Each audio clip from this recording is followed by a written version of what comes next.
अभी तक की इस सीरीज में मैंने आपको दिखाए अजोरिस आर्किपेलागो जो कि दो आइलैंड अजोरिस जो कि अटलांटिक ओशन में 9 पोर्टुगीज आइलैंड्स का एक ग्रुप है। इन आइलैंड्स की लोकेशन काफ़ी दिलचस्प है क्योंकि ये लोकेटेड है यूरोपियन कॉन्टिनेंट और अमेरिकन कॉन्टिनेंट के बीचों बीच। अगर काफ़ी देर तक जूम ना करो ना तो वर्ल्ड मैप पे पता भी ना लगे कि ये हैं कहाँ पे। पिछले वीडियो में मैं पहुंचा था फयाल नाम के एक आइलैंड की एक कैंपिंग साइट पे, जहां पे 15 यूरो दे के मैंने एक रात जान के हैरान हो जाओगे कि अटलांटिक ओशन के बीचों बीच एक छोटे से आइलैंड पे इधर आपका इंडियन देसी भाई सोल रोवर भाई क्या बना रहा है। अगर पता नहीं समझ आया तो ये बन रहा है यहाँ पे लिज्जत पापड़ बन रहे हैं, वो भी लिखा हुआ हिंदी में। और सुबह होते ही मैं निकल गया कुछ बेहद दिलचस्प जगहें देखने जिनके लिए मैं इस आइलैंड पे आया था। आज के इस सफर में पहला स्टॉप होने वाला है एक वोल्केनो जो कि अभी रिसेंटली ही फूटा और जिसके फटने से एक पुरानी और ट्रेडिशनल व्हेल हंटिंग कम्युनिटी का बुरा हाल हुआ। वो कम्युनिटी जो इस ज्वालामुखी के काफ़ी करीब रहती थी और व्हेल मछलियों का शिकार करके अपना गुजारा करती थी। और फिर मैं आपको ले चलूंगा एक ऐसे मरीना यानी कि सी पोर्ट पे जहां हज़ारों या फिर लाखों की तादाद में कुछ आर्टिस्टिक पेंटिंग्स की गई हैं। आर्टिस्ट के द्वारा नहीं, ये पेंटिंग्स की गई हैं कुछ सीलर्स के द्वारा। अच्छे से कहानी एक्सप्लेन करूंगा और साथ ही देखेंगे कि क्या कोई इंडिया का सेलर भी यहाँ तक पहुँच पाया। पहले चलते हैं ज़रा इस ज्वालामुखी और मछुआरों की खबर लेने। इस लोकेशन का नाम है कापेलेनोस वुल्केनोस और मेरी कैंपिंग साइट से 5 किलोमीटर की दूरी पे थी, तो मैं 11 नंबर की गाड़ी पकड़ के पैदल ही नज़ारे देखता हुआ निकल गया। साल 1957 से पहले यहाँ इस जगह पे हंसता खेलता मछुआरों का गांव होता था, जहाँ रोज सुबह गांव के मर्द अटलांटिक ओशन में फिशिंग के लिए जाया करते थे। वहीं सितंबर 1957 से अक्टूबर 1958 तक एक वोल्केनिक इरप्शन होता है जिसकी शुरुआत होती है अंडर वाटर एक्टिविटी से। यहाँ बढ़िया अटलांटिक ओशन हुआ करता था जो कि जल्दी ही नजर आने लगता है क्योंकि एक नया आइलैंड ही बाहर निकल के आ जाता है और अब ये काले लावे का पहाड़ रह गया है, जो कि फिर समय के साथ साथ समुद्र से निकलते लावा की वजह से मेन फयाल आइलैंड के साथ आके जुड़ जाता है। 13 महीनों तक चलने वाले इस विस्फोट से आसपास के सभी गांव और कस्बों में लोग भागने लग जाते हैं।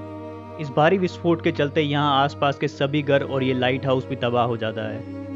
इस भारी नुकसान को देखते हुए उस समय के यूएसए के सेनेटर जॉन एफ कैनेडी एक अजोरियन रेफ्यूजी एक्ट नाम से एक कानून पास करते हैं जिसके चलते सभी इफेक्टेड लोगों को यूएसए की नागरिकता ऑफर की जाती है।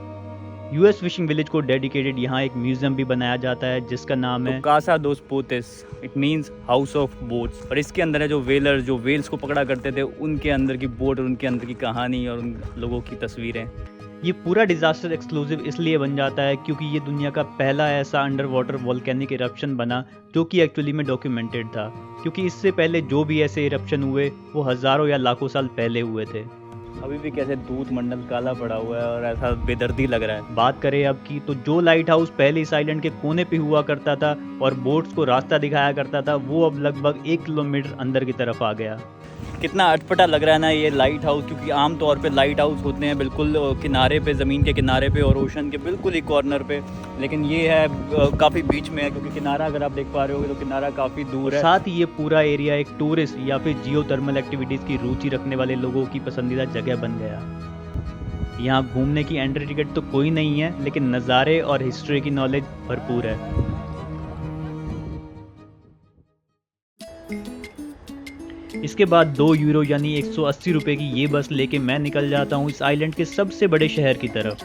ये पूरी 4 के ड्राइव का वीडियो लिंक मिलेगा आपको डिस्क्रिप्शन और आई बटन पे। बस का सफ़र करके मैं पहुँच जाता हूँ हॉर्ता।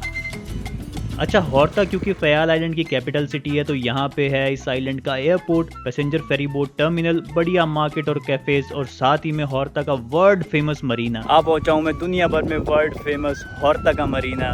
जितने भी सेलर्स इस दुनिया में होंगे उन सब का सपना रहा है, या तो वो यहाँ पे आ चुके होंगे या तो वो यहाँ पे आना चाहते होंगे। रीज़न क्या है आओ जानते हैं। पहले तो ये जान लो कि मरीना होता क्या है। मरीना एक्चुअली में जो बोट्स का एक पार्किंग लॉट लगा लो या फिर इनका फ्यूल स्टेशन यहाँ पे जहाँ से अपनी सप्लाईज ले सकें, एक स्टॉप ओवर लगा लो पूरे इस बड़े ओशन में, इस समुद्र में, जहाँ पर उनको रुकने की जगह मिल जाए, यहाँ पर उनको रेस्ट करने की जगह मिल जाए, जहाँ पर उनको अपनी सप्लाईज पूरी करने की जगह मिल जाए। वैसे ही कुछ जगह है ये हॉर्ता मरीना। इस मरीना की पॉपुलैरिटी की वजह है इस आइलैंड की स्ट्रेटेजिक लोकेशन। यूरोप और अमेरिका के बीच सेल करने वाले पैसेंजर और माल बोट और शिप्स को डॉक करने के लिए बहुत ही लिमिटेड जगह मिलती थी, क्योंकि अगर आप यूरोप और अमेरिका के बीच में ये विशाल अटलांटिक ओशन को देखोगे कोई ज़मीन का टुकड़ा मिलेगा नहीं, जबकि ये सफ़र होता है कई हफ्तों या फिर कई महीनों का। यही कारण है कि कई 100 सालों से दुनिया भर के सेलर्स यहाँ आते जाते रहे हैं। और ये इस मरीना का पेट्रोल पंप बना हुआ है। यहाँ से गैस भरवाते हैं। देखो यहाँ पे लाके अपनी बोट पार्क करो, गैस भरो और जितना पेमेंट बनता है कार्ड से पे कर दो। काफ़ी जो सेलर्स होते हैं यहाँ पे अपना बोट में अपना फ्यूल डलवाने आते हैं। चलो ये बात तो हुई स्ट्रेटेजिक लोकेशन की, लेकिन इस मरीना को वर्ल्ड फेमस बनाने के पीछे भी एक कहानी है। किसी ज़माने में कई 100 साल पहले यहाँ पे एक सेलर आया और जाते जाते उसने सोचा कि अपनी एक याद छोड़ जाता हूँ। तो उसने जहाँ अपनी बोट डॉक की थी उसके पास ही एक पेंटिंग बना दी और अपना नाम, देश का नाम और डेट लिख के छोड़ दी। उसके बाद कुछ और सेलर्स आए तो देखा देखी उन्होंने भी सेम कांड कर दिया। और फिर कुछ समय बाद ये एक ट्रेडिशन ही बन गया कि यहाँ जो भी कोई बोट आती है तो उसको पेंटिंग बनानी ही पड़ेगी।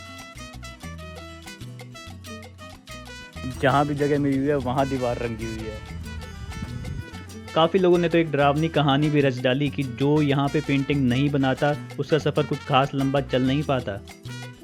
यहाँ तक कि गटर का ढक्कन भी नहीं खुला, यहाँ पे भी पेंटिंग। शायद यही रीज़न है कि आज की डेट में यहाँ लाखों की तादाद में ये स्ट्रीट आर्ट पेंटिंग्स हैं और इन सब से ये हॉर्टा मरीना जगमग हुआ रहता है।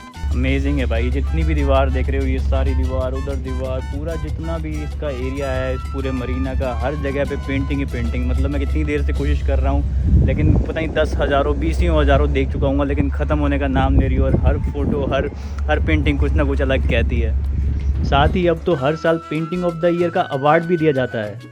आज के टाइम तक आते आते यहाँ इतनी पेंटिंग्स हो गई हैं कि खाली जगह ढूंढ पाना मुश्किल हो जाता है। अच्छा, अब जब यहाँ इतनी बोट्स और सेलर्स आते रहे हैं तो वो कहीं बैठकर चिल तो करते होंगे ना। ऐसी ही जगह की तलाश में मैं निकल जाता हूँ हॉर्ता की गलियों में। पहले तो मुझे यहाँ दिखती है बोट ठीक करने वाले मिस्त्रियों की दुकान। जाहिर सी बात है, जब गाड़ियाँ यानी कि बोट्स आती हैं तो कुछ खराबी भी आती होगी और उसके लिए मैकेनिक भी लगते ही होंगे। फिर मुझे दिखती हैं कुछ ई बाइक्स, जिनका आज के वीडियो में दिखाने का कुछ खास मतलब बनता तो नहीं है, लेकिन मुझे दिख गई तो मैंने आपको भी दिखा दी। एनीवेज, फिर कुछ पैदल सैर करके मैं पहुंच जाता हूँ यहाँ। ये है पीटर कैफ़े स्पोर्ट। जितना पुराना ये मरीना है उतना ही पुराना ये कैफ़े है। काफ़ी पीढ़ियों से एक ही परिवार ये कैफ़े चलाता आया है और इस कैफ़े में जहाँ देखोगे वहाँ सेलिंग लाइफ से रिलेटेड ही कोई ना कोई डिज़ाइन, झंडे या स्टिकर्स मिलेंगे। इस कैफ़े में अच्छी खासी भीड़ रहती है क्योंकि इस आइलैंड में ये आता है टॉप 10 प्लेसेस टू विजिट में। अब यहाँ आ ही गया था तो सेलर्स की तरह अपनी थकान मिटाने के लिए मैं भी एक बियर चटका ही देता हूँ।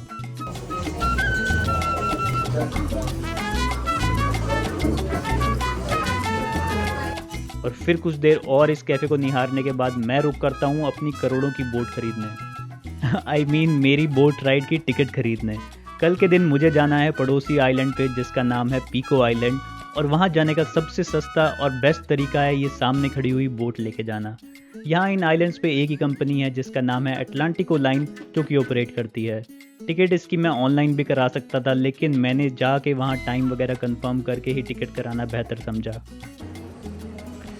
और ये टिकट मिली है हॉर्ता से मादालेना मतलब पीको आइलैंड, जो कि सामने है आइलैंड, सबसे बड़े माउंटेन वाला आइलैंड। और टाइम है 2:20 का और प्राइस लगा है हमारा €3.80।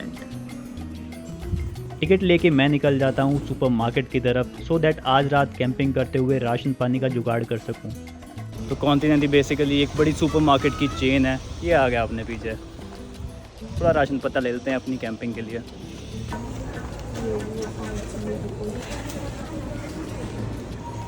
बढ़िया सामान वगैरह लेके फिर से €2 की बस लेके और फिर 3 किलोमीटर पैदल यात्रा करके मैं वापस पहुंचता हूं मेरी कैंपिंग साइट पे। बस अब थक गया, आगे की कहानी अगले वीडियो में। बाकी दुआओं में याद रखना, लाइक बटन पे हाथ रखना। मिलते हैं अगले वीडियो में।